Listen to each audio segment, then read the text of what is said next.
So, I believe you my new girlfriend, my dad to my buy so. My new girlfriend, my dad to my calling for see.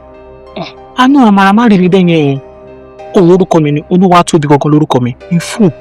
Lele tó túmọ̀ sí wípé ilé Christian gidi ló ti bí mi. Wọ́n fi Ọlọ́run gbọ́ mi, wọn kì í cheat nílé wa. Nǹkan ni mo fẹ́ fẹ́, nǹkan you are my spec. What's the color, the height and everything? Ìwọ ni. If anybody wants ni mo fẹ́ fẹ́.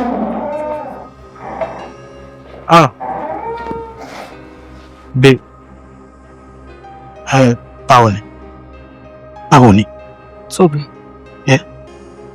Kí ni mo ń bọ́ tó ń sọ? Torí gbogbo nǹkan tó sọ pátá ni mo ń bọ̀. Pé kí ni ẹ? Who is she? Oh, Amara. Yes. Is this maid ni new maid tí mo ṣe gbà ni. What? After 7 years. No. So Wale cheats. No.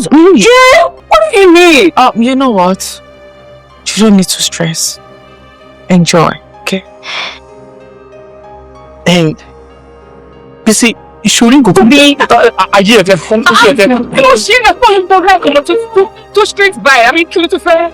Should make me young million lawyers. Yawa, she probably single. Èmi. No, show me la kaye ni. Ṣé la bẹ̀rẹ̀ lọ́wọ́ bí àwọn single àbí mo wà ní relationship máa sọ fẹ́ pé mo wà ní relationship nígbà tí mo wò pé mo fẹ́ sign. Oh. Ele, ó ti fẹ́ mi tán. I go nowhere. Amara. Nowhere. Amara. Ṣọ́ra kò má ra máa yí pẹ̀lú gbogbo ṣe ń ṣe. Tóbi.